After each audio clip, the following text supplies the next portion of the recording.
नमस्कार मंडळी. आज काहीतरी खास आहे कारण आज माझे मित्र येत आहेत. मित्र येत आहे म्हटल्यावर काहीतरी तर स्पेशल व्हायलाच हवं.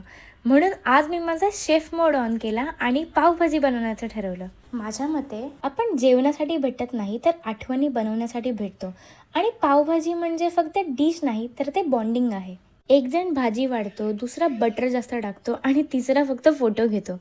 पण हीच गंमत असते ना होममेड पावभाजीची. तवा गरम, बटर फुल आवाजात आणि गप्पा अर्ध्या भाजीवरच संपतात. जेवण सुरू व्हायच्या आधीच मजा सुरू होते.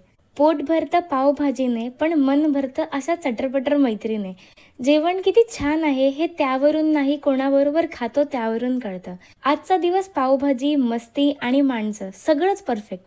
मित्रांनी केलेला एक वा म्हणजे मिशलिन स्टार मिळाल्यासारखं वाटतं. मित्रांबरोबर घालवलेला हा वेळ, गप्पा, हास्य आणि पावभाजी अजून काय हवं? तुम्ही कधी शेवटची पावभाजी पार्टी केली होती? कमेंट्समध्ये नक्की सांगा. तर चला परत भेटूया नवीन अशाच एका व्हिडिओमध्ये. तोपर्यंत लाईक करा, शेअर करा आणि हां, मला फॉलो करायला विसरू नका.